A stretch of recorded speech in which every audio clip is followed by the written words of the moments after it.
Is there a place in time where logic breaks down and wonderment begins? Could that be somewhere or sometime along an indefinable line between the reasonable and the highly unlikely? Join us on a journey into the improbable. Today's story, episode 241, Transient Memory, read by Mitchell 2, opening and closing theme by Matthew Erdman. Somewhere and sometime, you could unknowingly be a carrier for someone else's memory.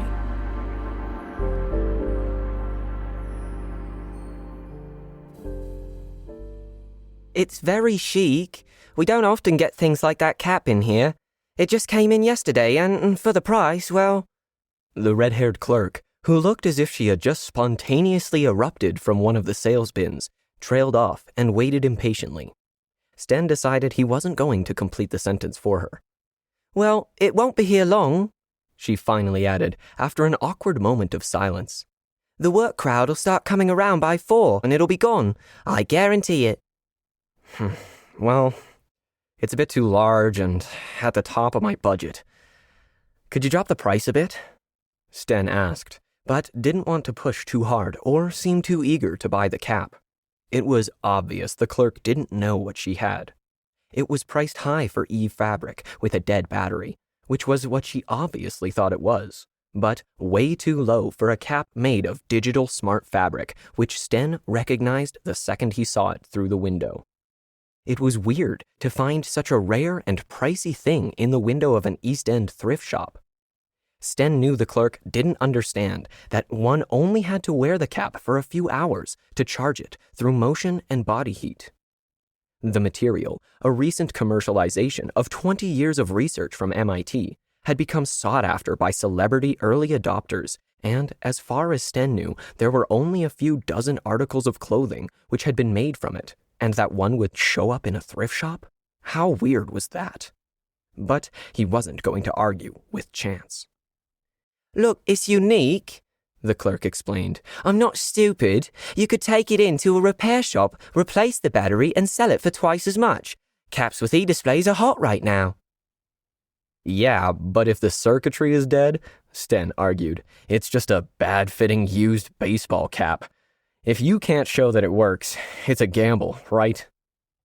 Sten left the question hanging, but the redhead didn't bite. He hummed and hawed until he felt the clerk was about to kick him out, and then agreed to full price, looking out the window to hide his smile. The clerk seemed happy with the sale and even opened the door for him when he left, which told him she thought he paid too much, but the joke was actually on her. Sten had few qualms about taking advantage of ignorance.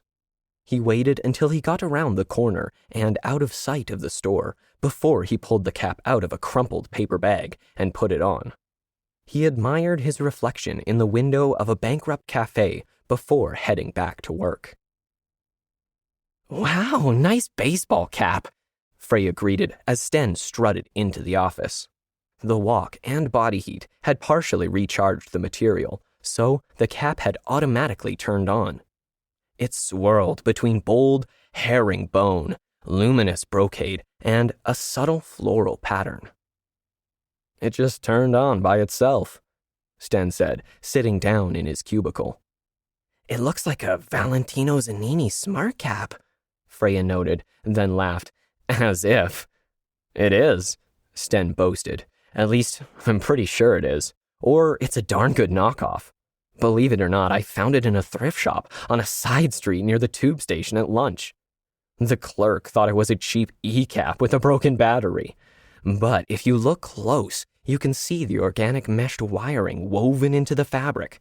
It's not cheap LEDs glued onto the cloth. It's Valentino Zanini programmable fabric. I still need to find an app to control it, but when I get one, it should be able to change shape too.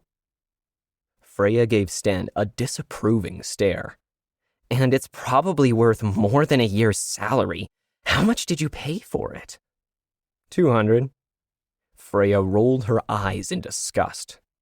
Look, Sten protested, They didn't know what they had, and also, until I can get an app to connect, I won't know if it's still working or if it's the real thing. If it isn't, then I paid way too much. I'm sure the store owner took me for a sucker. So it goes both ways.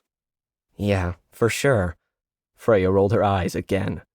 Like the time you sold that guy our soon-to-be obsolete camera for double what it was worth? It was still top of the line, Sten protested mockingly. At least for another month or two. He took the cap off, hung it up, watched it morph through a surprising sequence of textures, then settle down to a less showy state. It took Sten a few days and a few favors called in to find an app.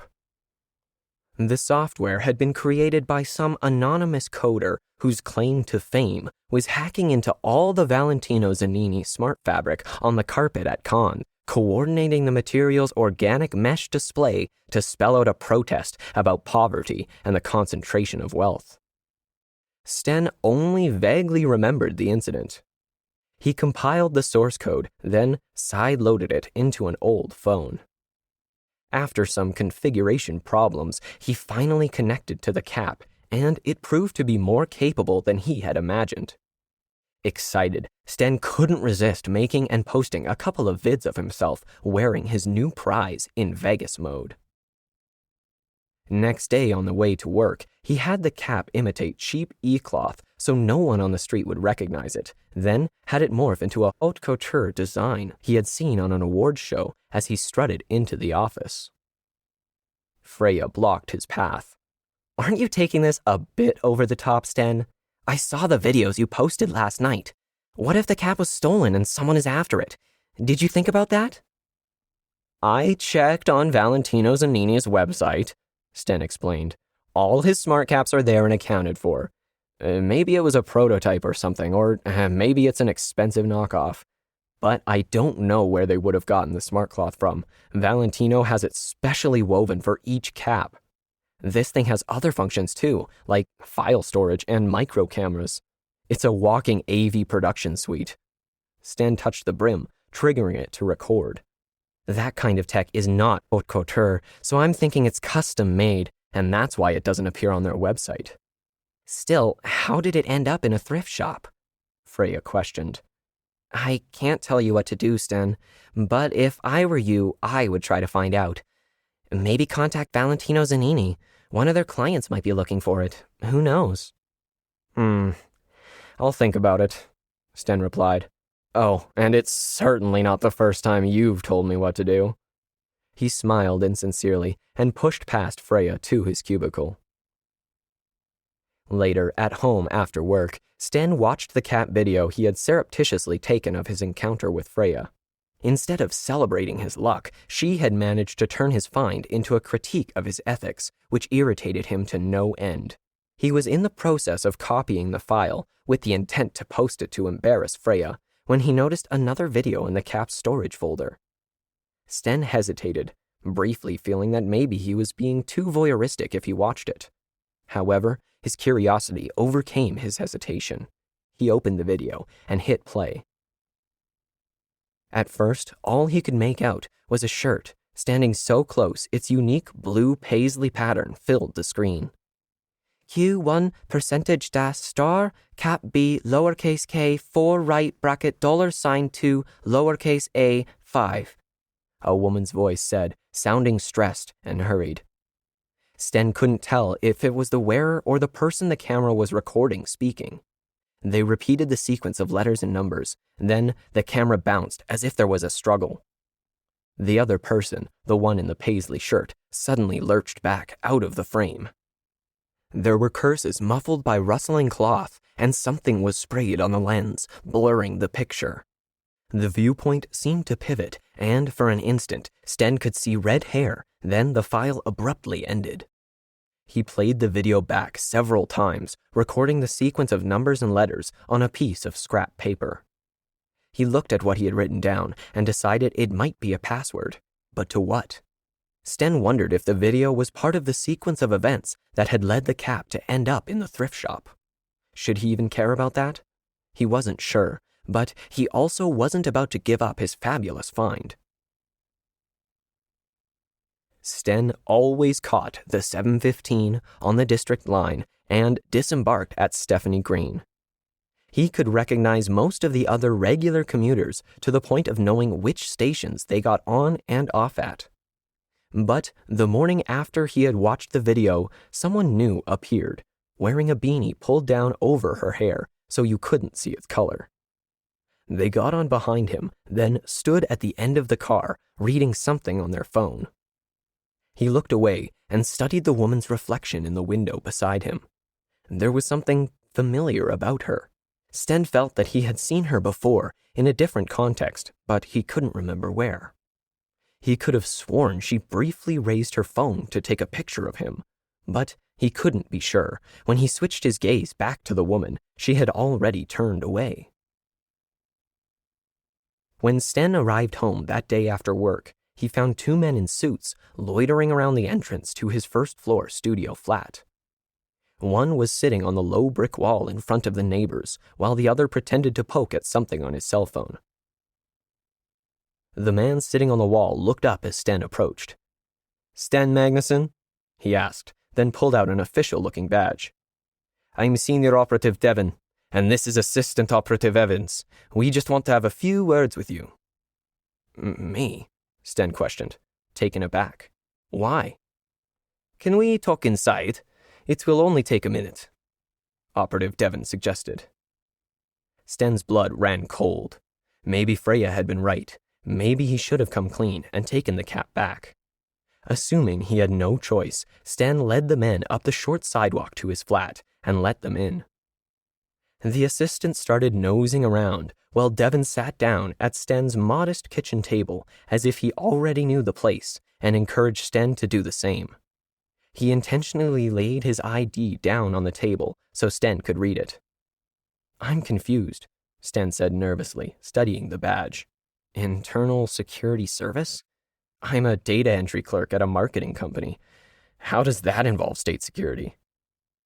But in his gut, he was convinced it had something to do with the cap. "Calm down," he told himself. "You've done nothing wrong." "Like I said outside, just a few quick questions," Operative Devon assured. "We saw your post the other day about a smart cap you have." The agent thumbed open his cell phone and handed it to Sten. It showed a still with two people facing each other on a street corner. The one with their back to the camera was wearing the cap and distinctive white loafers with a gray swirl. The other's face was in shadow, but Sten immediately recognized the paisley shirt, and his heart lurched. He hadn't done anything wrong, Sten reminded himself again. But those shoes. He had once owned a pair of loafers like that. He tried to hide his shock and noticed the assistant rummaging through the front hall closet. "Play it," Operative Devon directed. Sten pressed on the image and watched. The person in the cap seemed frozen, as if they were in a trance, until the shadowy figure sprayed something in their face, causing them to choke, then collapse to the concrete. As the sprayer reached down to grab the cap, red hair momentarily fell into the light. With the cap in hand, the redhead hurried off into the shadows, and the video ended. He had to admit that the man left lying on his side, back still to the camera, did bear a resemblance to him. However, he certainly wouldn't have forgotten an incident like that. No, it had to be someone else with a similar build to him. And the shoes. Other people had those too, he rationalized. "It's from a video, from a CCTV camera," Operative Devon explained. "Taken about 2 years ago. The woman, whose face is obscured, is a physicist. She went missing the same day this occurred. I can tell you recognize the cap. It's the same one you have. The sandwich trim on the visor reflects light at specific unique frequencies." Sten stared at the operative, uncomprehending. "I bet you didn't know that," Devon gloated. "Few people do. It's how the fashion house keeps track of appearances of their designs and checks for knockoffs. All their clothes have that feature woven into the cloth. All we had to do is train an AI to search for the right light spectrum. It's how we know the cap in that recording is the same one you bragged about online." Look, I just bought the thing last week at a thrift shop in the East End near work. Devon looked doubtfully at his partner. Okay then, can you take us there? 20 minutes later, Sten and the two agents found themselves standing outside an empty storefront in a side street near Stephanie Green Station. Hands cupped to the window, Sten looked inside. Dust seemed to cover everything, and there was no sign of recent occupation. Do you have a receipt? Operative Devon asked. No, I paid in cash, but I don't understand. The store was here last week. I found it on my lunch break. You're sure this is the right place? These lanes all look alike. I'm sure, Sten confirmed. There's the sweet shop I was headed to when I spotted the cap in that window. Sten pointed down the lane to a small, brightly painted storefront. Devon nodded at the assistant. Go ask the owner if they remember a store being here. You and I will stay in the car. Devon opened the rear door and beckoned Sten to get in. He waited for him to sit, then slipped in after him. I'm assuming you still have the cap? Sten nodded nervously. It's in my backpack at work. Assistant Evans walked briskly up to the car and got into the driver's seat, then turned and said, No one can recall a thrift shop anywhere in the neighborhood, but the shop owner remembers Mr. Magnuson, claims he came in last week. See, I was there. I wasn't lying. I don't know what happened to the thrift shop. I'm not making this stuff up. And I suppose it wasn't you at that meeting we showed you either, Devon said sarcastically. I've only had the hat for a week. How could it be me? Sten insisted, but then remembered the shoes. His shoes, on the man in the video. His mind started spinning. Nothing was making sense anymore. We'll need access to the cap, Devon announced suddenly. You said it's at your office, right? I work at... We know. Let's go, Devon commanded. The office was closed when they arrived. Sten keyed them in and led the two agents to his cubicle. I'm surprised you haven't already searched my office, he grumbled, reaching under the desk for his pack. We did, and your flat as well. We found nothing, but then we didn't expect we would. If we had, that might suggest this is just an unfortunate misunderstanding. It is a misunderstanding. I don't know what's going on, Sten said as he found a note on his desk from Freya. He quickly read it and handed it to Devon. See? The agent scanned it and shrugged. It says take the cap back to the store and tell them. Tell them what, Mr. Magnuson? That I knew the cap was worth more than they sold it to me for, Sten said. It's an undocumented Valentino Zanini original. But so what? I didn't steal it. Devon crumpled the note and dropped it on the floor. We're not interested who made it, just what's stored on it. Now hand me your pack. Sten reluctantly held it out. The senior operative grabbed it, then tossed it to his colleague. Assistant Evans dug around in it until he found the baseball cap, extracted it, then placed it upside down on Sten's desk. From a pocket, he produced a device about the size of a cell phone with a small screen and keypad. Evans placed the device in the cap, turned it on, tapped a few keys, waited, then frowned. It's not here, he grumbled. There's only a video of the meeting. She didn't hide it here. The rest of the storage is empty. Devon scowled and cursed. Are you sure? I've scanned the cap's memory several times. There's nothing else. And we didn't see her pass him anything like a thumb drive in the surveillance video. The cap recording confirms that too. Here, look. Evans passed the device to the senior operative, who watched the clip. She said the sequence of letters and numbers. A password? Probably, Evans confirmed. But we've got all her files. Nothing was locked. Maybe she had another computer or storage device we haven't found yet. It's worth looking into. Okay, copy and erase the video. Already done, Evans said. He picked up the cap and tossed it to Sten. It's useless to us, but we'll be keeping an eye on you. If she attempts to contact you again, call us. And with that, both men abruptly left, leaving Sten alone in the empty office, staring at the cap in his hands. Later, he found himself back at his flat, angry that the agents hadn't even bothered to offer him a ride home, angry that they had assumed he was involved in something nefarious, and finally angry at himself for having been tempted by the cap in the first place. He made sure the door was locked, then threw himself down on his couch. Sten stared at the ceiling for a while, rolling recent events over in his mind, trying to make sense of things. He wondered if he should go to the local police, but would they believe him? They had erased the video. Without it, all he had was a rare cap. And then he remembered the password and searched his pockets until he found the piece of paper he had written the sequence on. Getting an idea, he pulled the cap out of his bag, put it on, unfolded the note, and held it in front of where he assumed the brim camera was. Nothing happened. Next, he tried slowly reading the sequence aloud and was about to take the cap off when he felt the overwhelming sensation of falling. Everything went white for a second, like some giant floodlight had just been turned on, and as the afterimage faded, he found himself walking along a deserted side street in central London. It was just before sunset, and long shadows engulfed the west side of the road. As he approached an intersection, Sten became aware of a woman wearing an e-cap, which cast a faint umbrella of light around her as she strode through the shadows toward him. When she got closer, he noticed the cap was more than just cheap LED cloth displaying a team logo.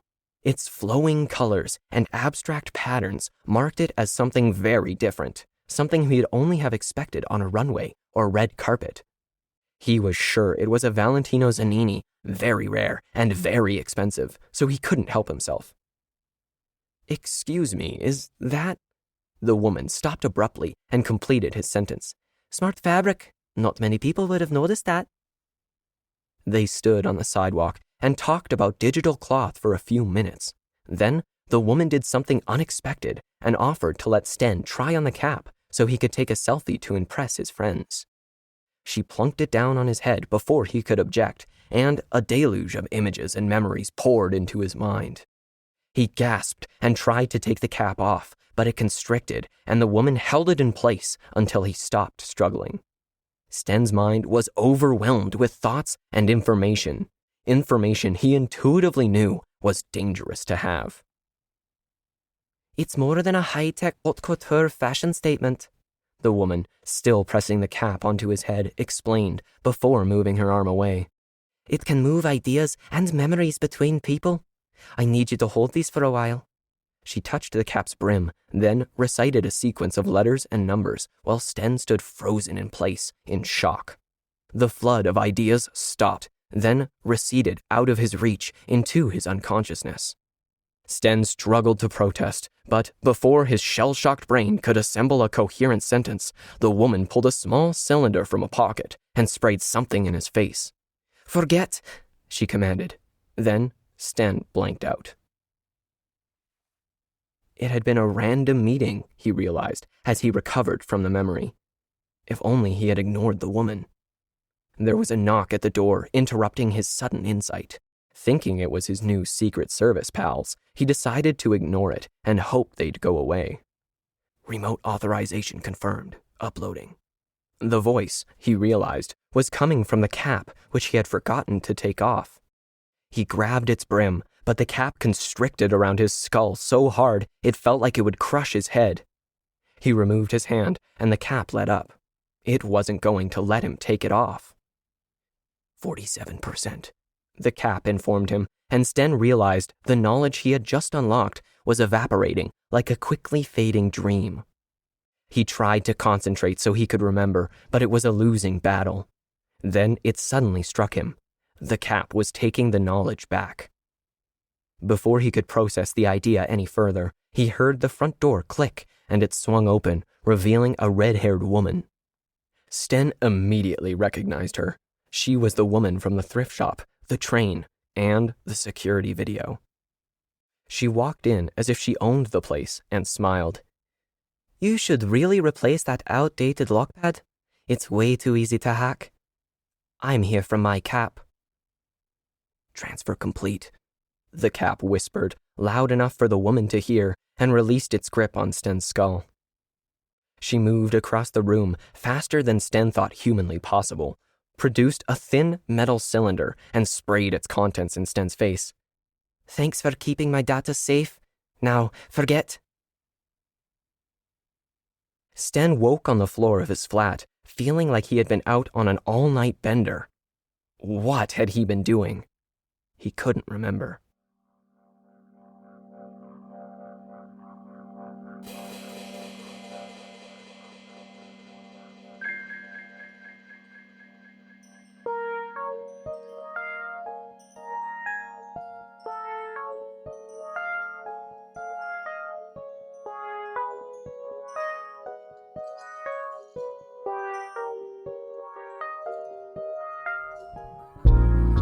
This episode, we've added a new short segment where we help our listeners discover new fiction and drama podcasts. This month, we're featuring Worst Movies Ever Played, a new roleplay podcast where 3 comedians improvise hilariously bad VHS movies.